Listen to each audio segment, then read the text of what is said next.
Assalamualaikum. Today we'll talk about the chapter number 6 of class 9, that is enzyme, and this one is the first lesson of this chapter, right? uh, this is the table of contents that is a part of today's video discussion. First topic आप हमारा है metabolism and the types of metabolism. Second topic is enzymes with the definition of enzyme. Third one is the brief history of enzyme, and the fourth topic of today is the definition that are relevant to the topic of enzymes, right? So moving towards the metabolism definition, metabolism is a Greek word that means change, and this is a set of biochemical reactions that occur in any living organism to maintain life. कि किसी भी living organism के अंदर जो chemical reactions होते हैं उनको हम बायोकेमिकल रिएक्शंस होते हैं, because those reactions are occurring in a living body, right. तो बायोकेमिकल रिएक्शंस का एक सीरीज़ होता है, सेट होता है, एक complete that occur in any living body, and that is very much important to maintain the life of any living organism, right. Types of metabolism की बात करते हैं. It is further divided into two types, catabolism and anabolism, right. Catabolism क्या है? This is an energy releasing process. और इसके अंदर होता क्या है? इसके अंदर ऐसे बायोकेमिकल रिएक्शंस होते हैं जिसमें लार्जर मॉलिक्यूल्स टूट के ब्रोकन डाउन होके स्मॉलर मॉलिक्यूल्स में कन्वर्ट हो जाते हैं. फॉर एग्जांपल रेस्पिरेशन प्रोसेस की बात करें या डाइजेशन की बात करें, राइट. डाइजेशन मीन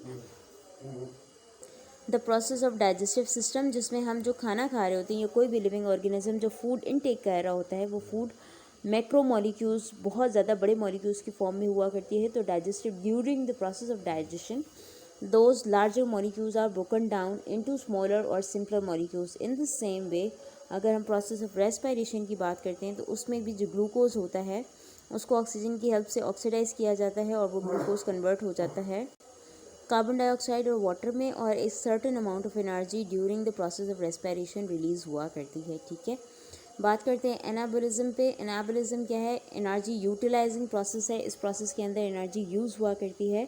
और होता क्या है इस प्रोसेस के अंदर? इसमें जो लार्जर मॉलिक्यूल्स होते हैं स्मॉलर मॉलिक्यूल की हेल्प से सिंथेसाइज होते हैं. Smaller molecules are converted into larger molecules, and this conversion of smaller molecules into larger molecules need energy. So ये एनर्जी यूटिलाइजिंग प्रोसेस है. फोटोसिंथेसिस की बात करें या सेबुलेशन प्रोसेस की बॉडी के अंदर बात करें तो these are the examples of anabolism.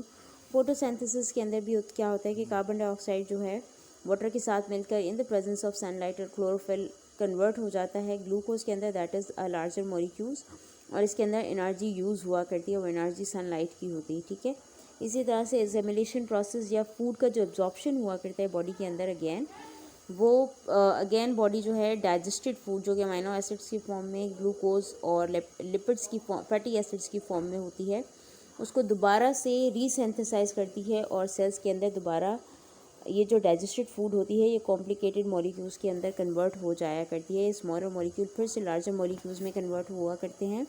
ठीक है, और इसमें भी एनर्जी यूटिलाइज हुआ करती है. ठीक है, our second topic of today is history of enzymes. So the term enzyme was first coined in 1878 by Frederick Wilhelm Kuhn. और बायोलॉजिकल कैटलिस्ट कहा जाता है एंजाइम्स को. कैटलिस्ट क्या होते हैं? ऐसे केमिकल सब्सटेंसेस हुआ करते हैं जो कि किसी भी केमिकल रिएक्शन को स्पीड अप करते हैं. So biocatalyst mean biological catalysts or biocatalysts mean these are the catalysts or the chemical substances that are present in the living body and they speed up the reactions of living organism, right.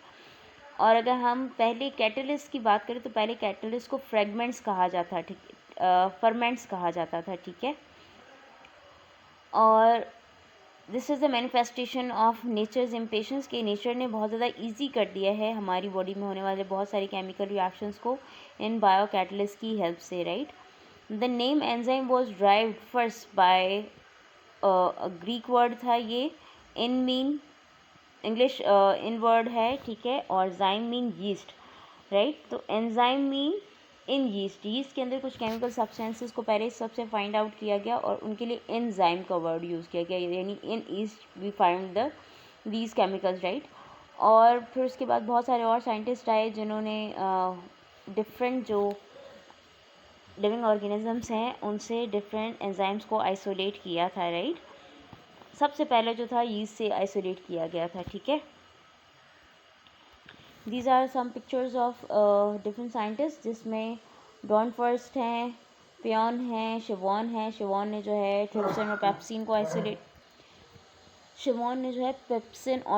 को isolate किया था, उनको extract किया था। इसके अलावा Johns Jacob की बात है, उन्होंने भी डिफरेंट कैटालाइटिक एंजाइम्स को लिया था। इसके अलावा जेम्स समर हैं, पैस्चर हैं, जिन्होंने लीज सेल से इन एंजाइम को आइसोलेट किया था, ठीक है। सो एक सीरीज ऑफ साइंटिस्ट है who work on the enzyme and they isolate different enzyme from different living organism, right? Here is the definition of enzyme, that these are protein or RNA that are produced by living body or living cells.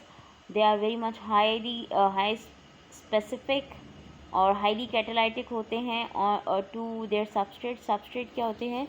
Substrate वो substances होते हैं जिनके ऊपर ये enzyme act करते हैं। Substrate वो substances होते हैं जिन पे एंजाइम एक्ट करते हैं और उनको सिंपल कंपोनेंट्स में तोड़ दिया करते हैं या एक फॉर्म से दूसरी फॉर्म में कन्वर्ट कर देते हैं, ठीक है। Enzymes are very important type of macromolecules and these are the biological catalysts. Due to action of enzyme, chemical reaction in organism can be carried out efficiently, specifically under very much mild condition के मतलब कम energy की presence में भी बहुत सारी chemical reactions जो हैं वो लिविंग बॉडी के अंदर परफॉर्म हो जाया करते हैं, बहुत स्पीडली और बहुत ज़्यादा स्पेसिफिकली, ठीक है। This one is the simple definition of enzymes, that enzymes are biocatalyst that speed up the rate of biochemical reaction. ये ऐसे केमिकल सब्सटेंसेस हुआ करते हैं जो कि किसी भी लिविंग बॉडी में होने वाले केमिकल रिएक्शंस को स्पीड अप कर दिया करते हैं। अगर हम इनके स्ट्रक्चर की बात करते हैं तो ये 3 डायमेंशनल ग्लोब्यूलर प्रोटीन्स हुआ करते हैं जो कि टर्शरी या क्वाटनरी इन नेचर होते हैं, मतलब 3 डायरेक्शनल इनका स्ट्रक्चर होता है या फिर 4 डायरेक्शनल हुआ करता है। You have the example of a hammer head enzyme. This is a special RNA species that acts as enzyme, और इस एंजाइम को हम राइबोजाइम कहते हैं। और इसकी शेप कैसी है? हैमर हेड है, इसलिए हैमर के सिरे की तरह, अगर हम हथौड़ी की बात करें तो उसके एज की तरह की है, ठीक है। इसीलिए इसको हम हैमर हेड, ये हैमर का जो हेड है उसकी तरह के पीछे हैमर के साथ से एक होल्डर हुआ करता है, तो ये क्योंकि उससे रिजेंबल करता है that's why it's known as hammer head. और क्योंकि ये RNA से मिलकर बना है that's why it's particularly known as ribozyme, ठीक है। So this is one of the example of These are some basic definition that are relevant to the topic of enzyme. First is cofactor. Cofactor is a non-protein molecule which carry out chemical reaction that cannot be performed by standard 20 amino acids. And cofactor are of 2 types, organic cofactor और inorganic cofactors. Basically क्या होता है, जो living body के अंदर chemical reactions होते हैं that are perform by organic amino acids, ठीक है। यहाँ पे ये this is the diagram of amino acids, ठीक है। इनएक्टिव प्रोटीन है अनलेस कि इसके साथ ये नॉन प्रोटीनियस पार्ट जो कि को फैक्टर का है वो आके अटैच होता है, ठीक है। जब ये पार्ट अटैच हो जाता है तो अब ये इनएक्टिव प्रोटीन क्या है, एक्टिव प्रोटीन के अंदर कन्वर्ट हो जाती है। अब इसके ऊपर कोई भी सब्सटेंस या जिसको हम सबस्ट्रेट कहते हैं वो आके अटैच होता है, तो अब ये प्रोटीन जो है उसको A फॉर्म से B फॉर्म में कन्वर्ट करवा सकती है, यानी रिएक्टेंट से प्रोडक्ट में कन्वर्ट करवा सकती है। तो विदाउट कोफैक्टर जो है ये प्रोटीन इनएक्टिव था, कोफैक्टर ने इस प्रोटीन को हेल्प आउट किया for its working proper formation, ठीक है, प्रॉपर फंक्शन इनफैक्ट। और ये कोफैक्टर्स जो है केमिकली 2 टाइप्स के होते हैं, ऑर्गेनिक और इनऑर्गेनिक कोफैक्टर हुआ करते हैं। हम दोनों की डेफिनेशन को 1 बाय 1 डिस्कस करेंगे in the next slide. So moving towards inorganic cofactor, these are the inorganic molecules required for the proper activity of enzymes. Example की बात करते हैं inorganic cofactor की, एक एंजाइम है कार्बोनिक एनहाइड्रेज उसका नाम है, लेकिन ये इनएक्टिव फॉर्म में होता है और इसको जिंक कैटाइन की ज़रूरत होती है। जब जिंक कैटाइन उसके साथ जॉइंट होता है तो ये inactive carbonic anhydrase active form में कन्वर्ट हो जाता है, और अब कोई भी सबस्ट्रेट इसके ऊपर आकर अटैच होता है तो ये उसके साथ रिएक्ट करके उसको प्रोडक्ट में कन्वर्ट कर दिया करते हैं। इन the same way another enzyme is hexokinase that needs magnesium cation for its activity. Magnesium cation के बगैर ये इनएक्टिव फॉर्म में होता है हेक्सोकाइनेज, और जब मैग्नीशियम कैटाइन इसके साथ अटैच हो जाता है now it is converted into active form, right. हम पिछली वाली डायग्राम को एक दफ़ा फिर से आप लोगों को दिखा रहे हैं। यहाँ पे सपोज़ ये हेक्सोकाइनेज है, ठीक है, ये हेक्सोकाइनेज है, ये इनएक्टिव फॉर्म में होता है अनलेस कि इसके साथ मैग्नीशियम कैटाइन जो है आके अटैच हो।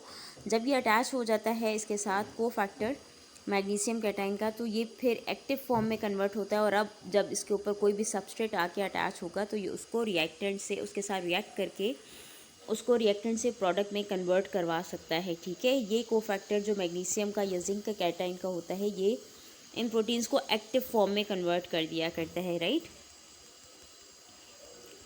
सो ये फर्दर स्लाइड इससे रिपीट की गई ताकि आप लोगों के माइंड में कॉन्सेप्ट क्लियर हो जाए, ठीक है।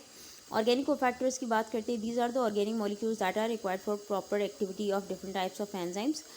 For example glycogen phosphorylase is an enzyme, और इसको चाहिए होता है अपने आप को एक्टिव करने के लिए एक ऑर्गेनिक मॉलिक्यूल, और उस ऑर्गेनिक मॉलिक्यूल का नाम है पायरोडॉक्सिल फॉस्फेट।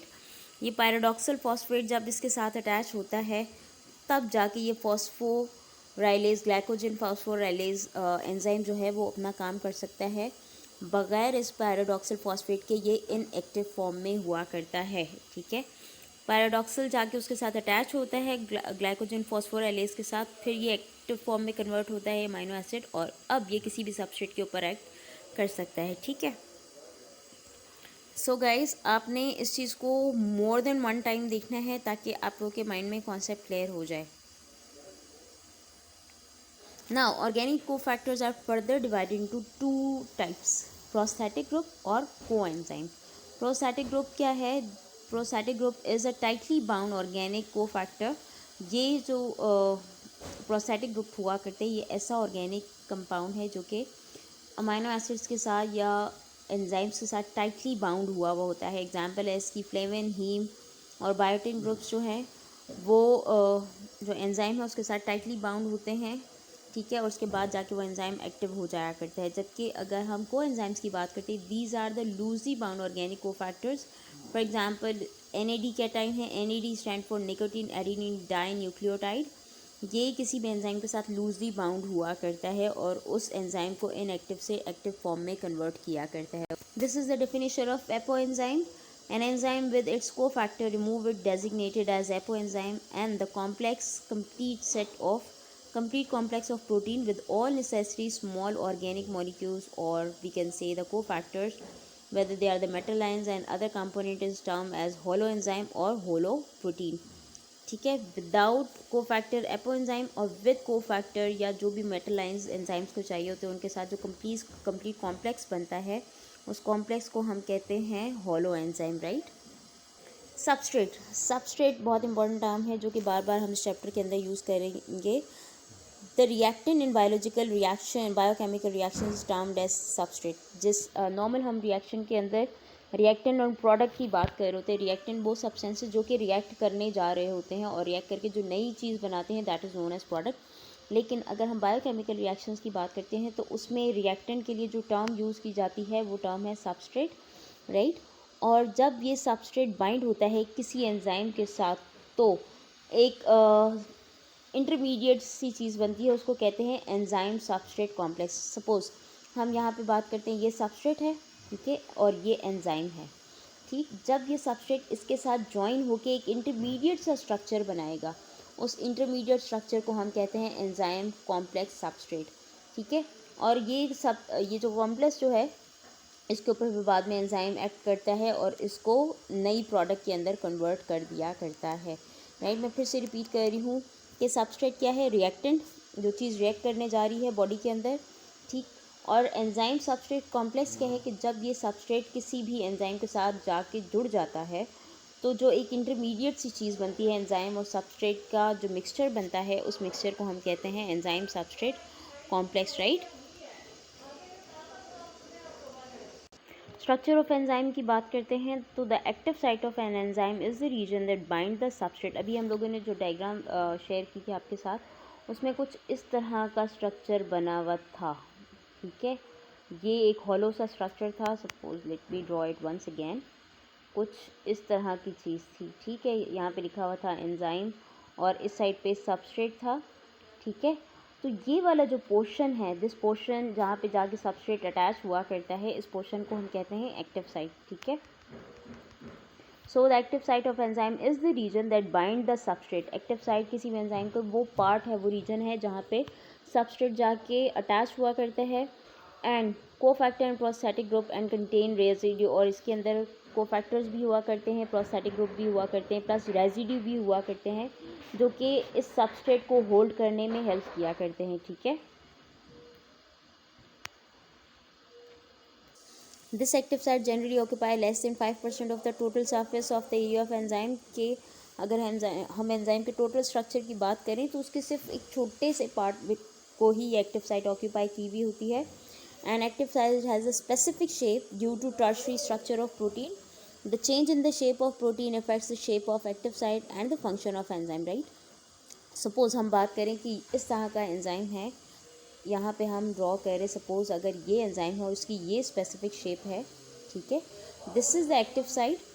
जैसे ही ये एक्टिव साइट जो है, इस एक्टिव साइट की हमेशा एक स्पेसिफिक शेप होती है। हर एंजाइम का जो एक्टिव साइट होती है उसकी एक मखसूस शक्ल हुआ करती है। अगर एंजाइम की इस एक्टिव साइट की शेप चेंज हो जाती है तो एंजाइम की पूरी एक्टिविटी चेंज हो जाया करती है, ठीक है। We can resemble this active site of enzyme with the keyhole। अगर हम एक लॉक की बात करें, ताले की बात करें, तो उसमें जो की होल होता है जहाँ पे जाके की फिक्स होती है, तो that is the active site of that lock. उस लॉक का जो एक्टिव साइट है वो लॉक वाला, वो की होल वाला जो चैम्बर है, छोटा सा सुराख है जहाँ पे चाबी जाके फिक्स होती है, that is the active site of that lock, right. और जब वो एक्टिव साइट चेंज हो जाएगी, उसकी शेप चेंज हो जाएगी, तो उस लॉक का जो फंक्शन है वो भी चेंज हो जाएगा। मतलब अब वो पहले वाली की उसमें फिक्स नहीं होने वाली। The same happen with the enzyme, कि एंजाइम्स की अपनी भी स्पेसिफिक शेप होती है, प्लस उनकी जो एक्टिव साइट होती है उसकी भी स्पेसिफिक शेप हुआ करती है। And as the shape of the protein और the enzyme change, the shape of the active site change, and due to the change in shape of the active site, the function of active site also get change, right. Active sites are further divided into two types, binding site and the catalytic site। Binding site क्या है? Chooses the substrate and bind it to the active site। Binding site ये choose करती है कि किस substrate को attach करवाना है अपने साथ, यानी ये फिक्स करिए कि कौन सी चाबी हमारे अंदर लगेगी, ठीक है। अगर ताले चाबी के साथ, लॉक एंड की के साथ हम इसको रिजेंबल करवाएं तो ये डिसाइड करती है बाइंडिंग साइट कि कौन सी की जाके फिक्स होगी, कौन सा सबस्ट्रेट जाके चूज़ करना है और वो जाके फिक्स होगा कैटालाइटिक साइट के साथ, राइट। कैटालाइटिक साइट क्या, it performs a catalytic action of enzyme. Catalytic site जो है वो ही उस सबस्ट्रेट को, अटैच होने वाले सबस्ट्रेट को प्रोडक्ट में कन्वर्ट करती है। अगर सही सबस्ट्रेट आता है जो कि इनकी केमिस्ट्री के साथ मैच करता है, तब तो जाके प्रोडक्ट बनती है, अदरवाइज सबस्ट्रेट का अटैच होना बेकार जाया करता है। ये ऐसी है जैसे अगर पर्टिकुलर राइट की को हम लॉक के अंदर घुमाएंगे तो जाके लॉक खुलेगा, अदरवाइज़ की को घुमाते रहें लॉक खुलने वाला नहीं है, ठीक है। तो हम बहुत ज़्यादा एंजाइम्स को लॉक एंड की के साथ रिजेंबल किया करते हैं। नेक्स्ट टॉपिक भी इनफैक्ट हमारे पास आएगा, लॉक एंड की मॉडल ऑफ एंजाइम, राइट। तो वो रिजेंबल करते हैं क्योंकि ये दोनों चीज़ें आपस में ऐसी है, उसकी एग्जांपल दी जाती है, लॉक एंड की एग्जांपल दी जाती है यहाँ पे। साइट्स ऑफ एंजाइम सिंथेसिस की बात करते हैं कि एंजाइम्स बनते कहाँ हैं। They are synthesized by ribosomes, और these ribosomes are attached with the rough endoplasmic reticulum. Information for the synthesis of enzyme is carried by DNA that is present in the nucleus। और ये enzyme बनते क्या हैं? They are formed by the different amino acids are bonded together to form specific enzyme according to DNA codes। DNA जो information लेकर आती है, ये आप लोगों के पास डायग्राम दी हुई है रफ एंडोप्लाज्मिक रेटिक्यूलम की, जिसके ऊपर ये डॉटेड फॉर्म में राइबोसोम्स हैं। इन राइबोसोम तक न्यूक्लियस से DNA इन्फॉर्मेशन लेकर आना है कि इन्होंने एंजाइम सिंथेसिस करना है और कौन से एंजाइम सिंथेसाइज करना है, उसकी इन्फॉर्मेशन लेकर आती है, जिसके अकॉर्डिंगली अब जो सेल में मौजूद जो छोटे छोटे डिफरेंट अमाइनो एसिड्स होते हैं वो उस इंस्ट्रक्शन के अकॉर्डिंगली अरेंज करते हैं खुद को, और उसकी इससे फिर डिफरेंट टाइप के जो एंजाइम्स है वो बन सकते हैं। इसको ऐसे ही ले सकते हैं कि हमारे पास बहुत सारे ब्लॉक्स पड़े हुए हैं, ठीक है, और इंस्ट्रक्शंस दी जाती हैं व्हाट टू फॉर्म, तो उन ब्लॉक्स की अरेंजमेंट को हम चेंज करते रहते हैं, जिसकी वजह से बनने वाली प्रोडक्ट जो है वो चेंज हो जाया करती है। इन the same way amino acid raw material है, जिनको किस तरह से अरेंज करना है वो इन्फॉर्मेशन लेकर आता है DNA, और राइबोसोम फिर उस अरेंजमेंट को पॉसिबल किया करते हैं, ठीक है।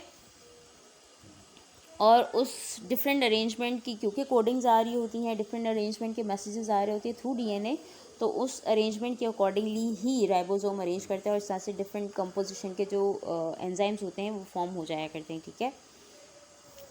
एंजाइम दो टाइप्स के हुआ करते हैं, कुछ एंजाइम विद इन सेल बनते हैं, कुछ आउटसाइड ऑफ द सेल बनते हैं, ठीक है। So these enzymes are categorized into two types, intracellular enzymes and extra cellular enzymes, right. Intracellular enzymes कौन से होते हैं? These are the enzyme that are synthesized and retain in the cell for the use of cell itself. ये cell के अंदर ही बनते हैं, cell के अंदर ही मौजूद रहते हैं और सेल खुद ही इनको इस्तेमाल किया करता है। और इनकी लोकेशन कहाँ होती है सेल के अंदर? ये साइटोप्लाज्म में भी हो सकते हैं, न्यूक्लियस में भी हो सकते हैं, माइटोकॉन्ड्रिया के अंदर भी हो सकते हैं और क्लोरोप्लास्ट के अंदर भी मौजूद हो सकते हैं ये इंट्रासेल्युलर एंजाइम्स, राइट।